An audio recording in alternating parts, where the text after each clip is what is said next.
I showed up to France, and it's amazing to see a place that is totally different. And then it was to La Torche in Brittany for the Stand Up World Tour. Oh my God, it's gonna be sketchy, but I'm gonna go try it. You know, this time I showed up and it was cold. It was cold. Bah.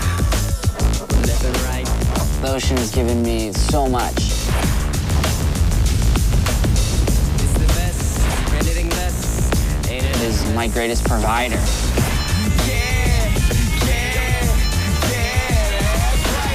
it right there. I can't imagine my life without the ocean. I would go absolutely nuts.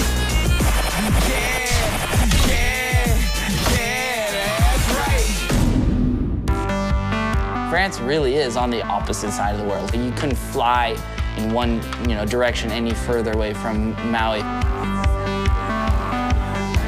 You got a 5.5-hour flight from Maui to LA, 11-hour flight to Paris. Kai Laney, I see you with that. I love this one.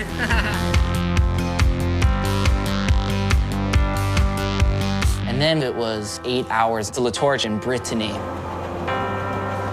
When I go to France, it's really kind of like going back to where modern civilization began. What's really heavy, too, is you go to La Torche and you have these huge bunkers that they used in World War II. You know they had battles there. It's amazing how fast you can get on the other side of the world and see a place that is totally different. It makes it for an amazing adventure. Time check, 6:03. We should be out of here at 6:15. It's cold though. We are headed down to the beach. Want to get a practice session in before my heat. Oh my God. Could be sketchy, but I'm gonna go try it. I think I'm gonna throw on the gloves too. Every time I've been to France, I've gotten really lucky with pure sunshine. This time I showed up to France and it was cold. It was cold. Because of the offshore wind, making it very difficult for the waves because they're getting blown flatter and flatter. The waves are super small, but at least it's not raining yet. We're looking at a pretty worrying forecast as far as the next couple days, so we got to take what we got while we got it. But the wind should drop quite a lot, so that'll make things a little easier. So we're going 8:30 start. It'll be best 2 waves again. You'll get 20 minutes, and we'll see you on the water. Let's see some action. So the first heat, I got out there and the waves were, less than perfect. For some reason, the entire event, I just didn't have this excitement or that inner spark that I normally want to have. There was something missing. It was like a piece of my puzzle that wasn't clicked in. I don't know, it was just, I couldn't figure it out and I was kind of getting nervous about it. There wasn't a whole lot of waves to work with. I felt like I got a couple all right scoring waves, so we'll see what happens. I kind of told myself, hey, you won the world title twice. You won this event last year. What are you worried about? So I got out there and I just felt great. I was getting waves and I was just loose, fast, and just snapping. And I caught the 2 set waves of the heat. And I came in all fired up.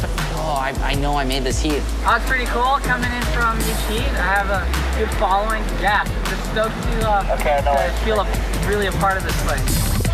None of my waves broke. None of them. And I was like, I got the 2 set waves. Wow, that's the first final I haven't made in a whole year. So you have a 2nd and 5. Pretty good.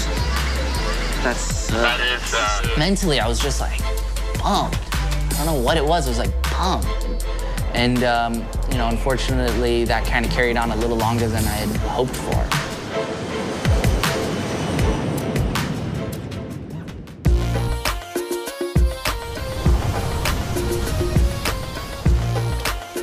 So Tahiti was the 3rd stop, and I was tied for 1st place on the world tour. Tahiti, you don't get as tall of waves as Maui, but you get thick. And the reefs there are so alive that even getting a little scrape on your pinky can develop into the gnarliest staff. If you don't have that spark, like that inner spark, then it really is difficult to overcome it. And I knew there was something hanging over my shoulder that I, didn't want to be there. This was a great warm-up session because if there is any barrels at the contest site, I'll feel comfortable in, you know, setting it up.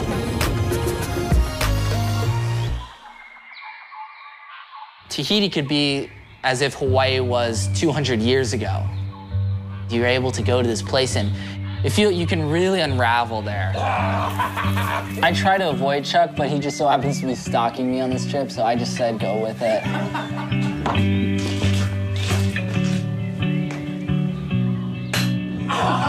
So today's been kind of a lay day.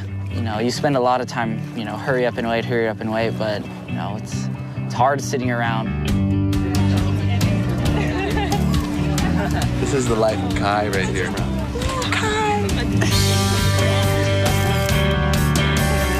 How embarrassed are you right now with this camera on you and us teasing you? I don't have to talk about it like you, Chuck. It's just action.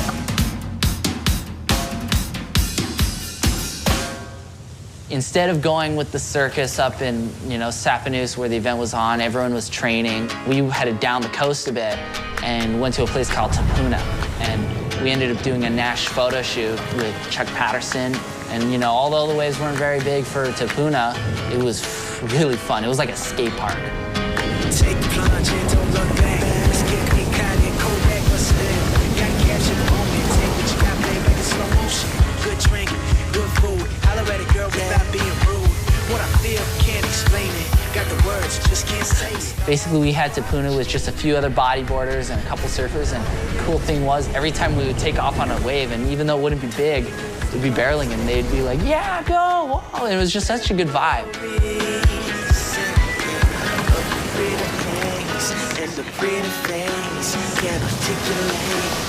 I have never really barrel rode on a stand-up to the level that I had wanted to. On this particular session, I finally figured out how to stall, you know, by using my whole body versus just kind of trying to stick my hand in there. It's funny, like, going back to having that inner spark, if you don't have that desire to do something, it's very hard to light it. And I lit it. I had this confidence, I'm gonna make something happen out of here. I'm just gonna charge no matter what. Clean up what you messed up. When you use equipment, it's a good idea to put it away clean.